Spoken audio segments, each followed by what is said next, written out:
what I wanted to do is let you in under the kimono a little bit and share, a number of the lessons that have been of service to me as I've walked through the journey of my life so far. And, I must confess to you, I am no guru. In my book, The Greatness Guide, one of the first things I said, I think it was the first chapter, which is I'm no guru. I'm a work in progress. I am not the ideal, but I have a lot of ideals.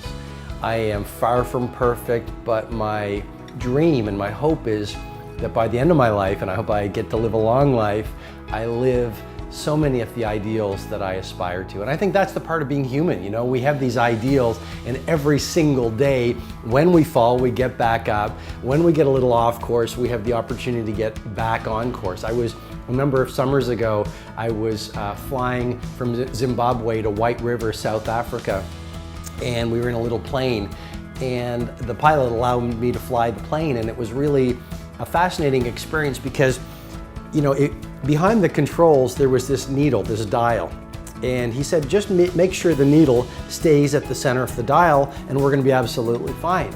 And so literally there was the winds and the forces taking this little plane off, and all I had to do was sort of turn the I don't know if you call it a steering wheel, but the controls back to bring the needle front and center so we stayed on course. And we get off course and on course. And isn't life like that? Every single day we get taken off course. We get busy versus focused. We want to do the run or we want to do the workout, but there's a seduction by some kind of a distraction.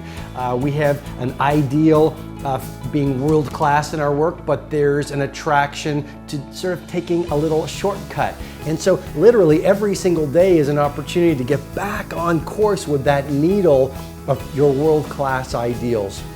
And so I wanted to offer you some ideas that have really served me well, because I'm just like you, I'm trying to aspire to the top of the mountain over the course of the rest of my life. And the first idea that life has really taught me is really this: small wins matter.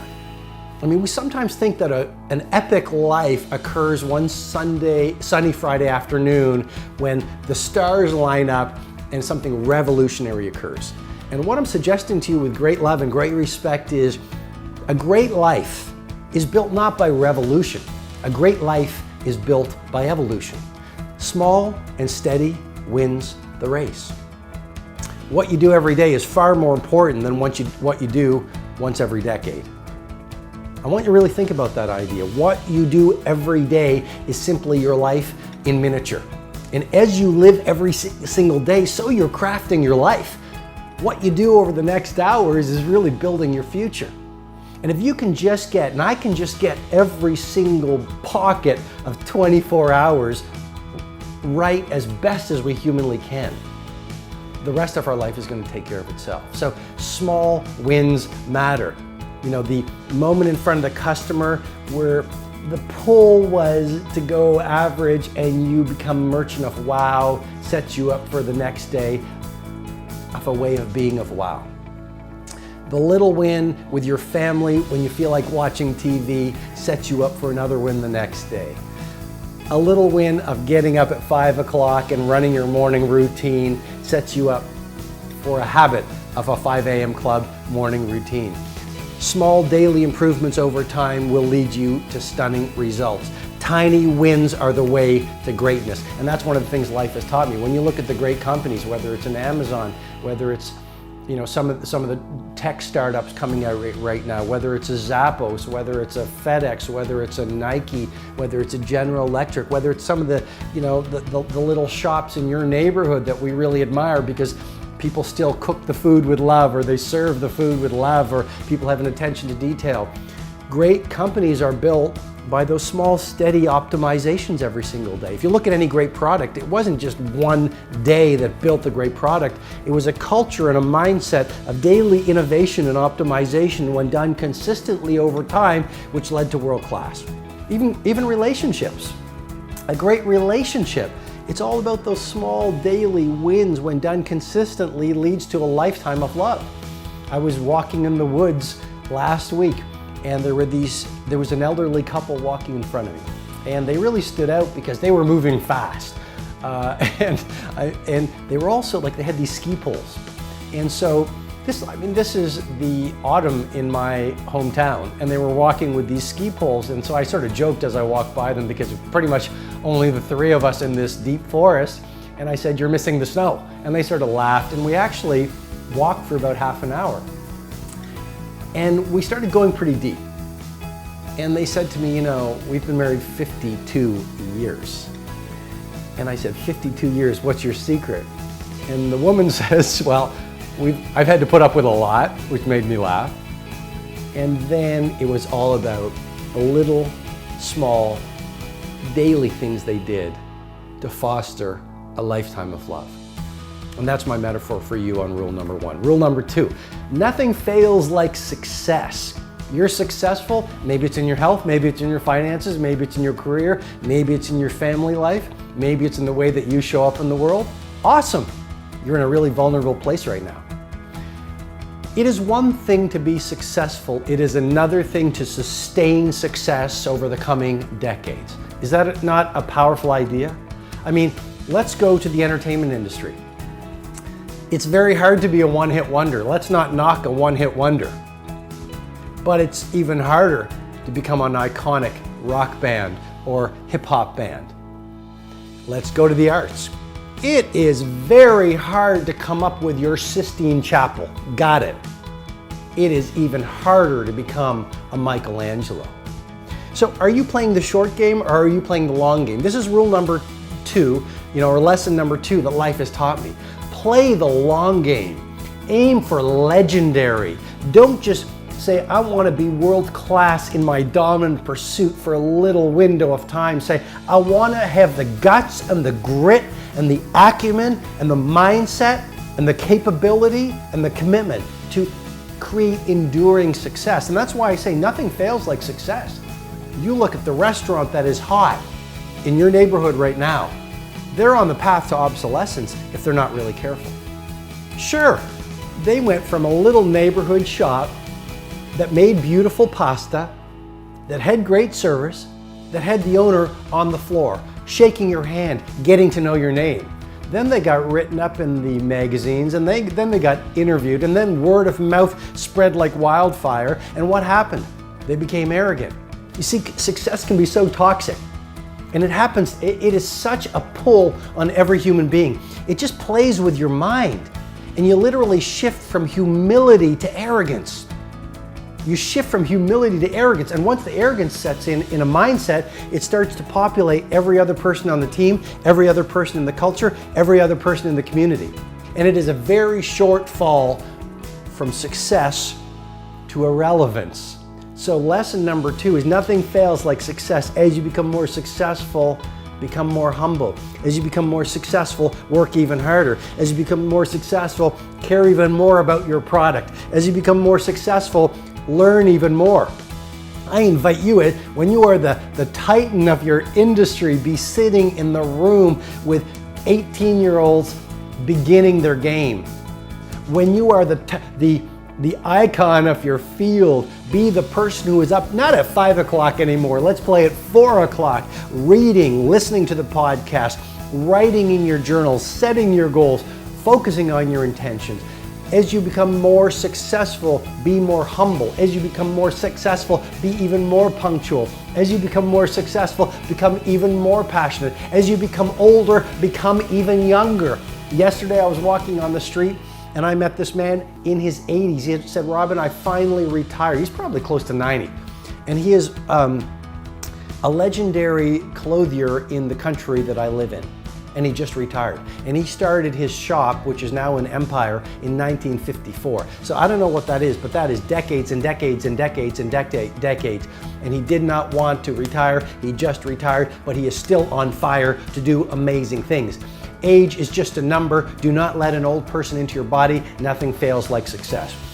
Number 3, life has taught me, no ask, no get. There is huge power in asking for what you want.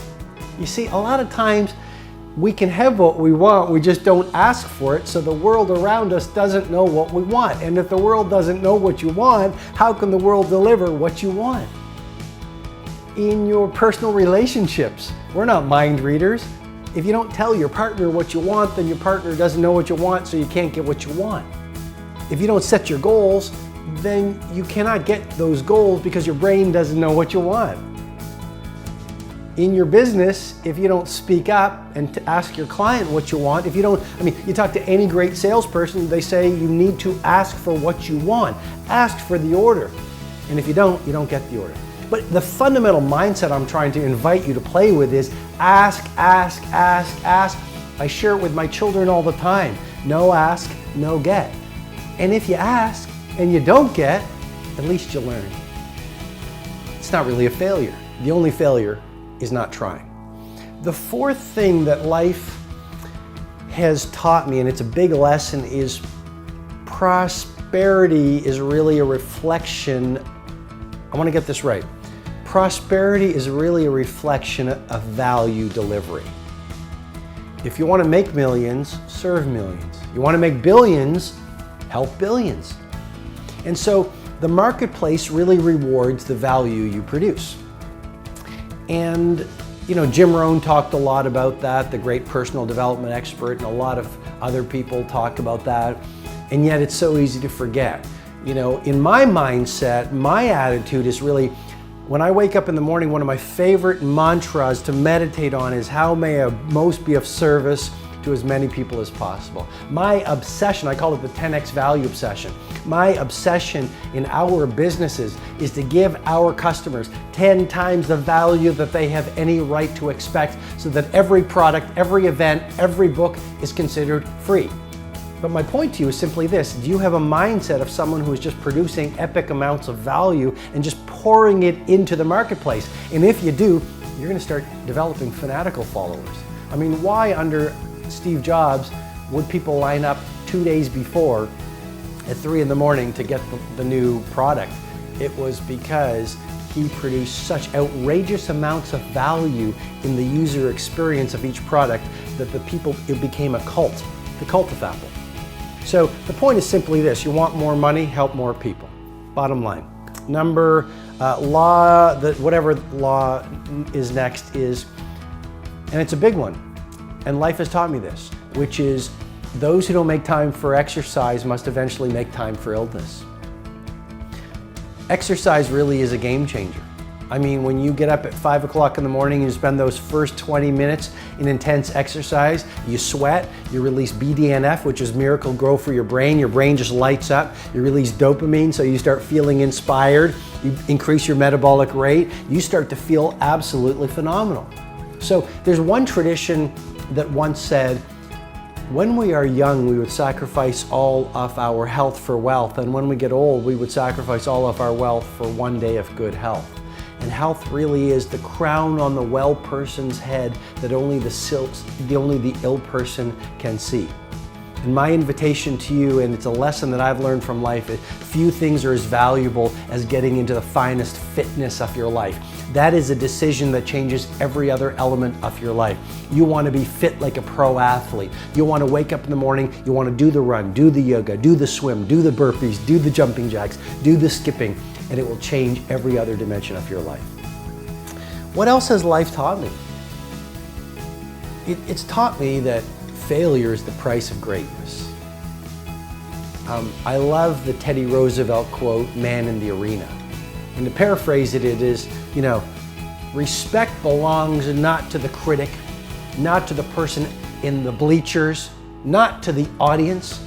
Respect and admiration belongs to the person in the arena who has the dream, who has the vision, who rolls up her sleeves and has the guts to get the vision done. Anyone can be a critic, and here's what I've realized. Critics generally criticize the work they most wish they did. And my invitation to you is simply remember a lesson life has taught me, which is failure is the price of greatness. Adversity is the price of ambition. And I would rather get to the end of my life bloodied and marred and scarred and say, I didn't spend the best years of my life chit-chatting around the water cooler. I didn't spend the best hours of my best days condemning and criticizing and being a naysayer. I spent the best years of my life gloriously standing in the fire of ideals, my goals, and trying to get what my heart's desires said I should do done. Even though I fell and I was bloodied and I was laughed at and I was criticized, sometimes hated, and people tried to tear me down, that to me is what life is all about. And I think I should probably end on that invitation to you. Get your dreams done, because the world will be a better place because you are in it. And that is my prayer for the rest of your life.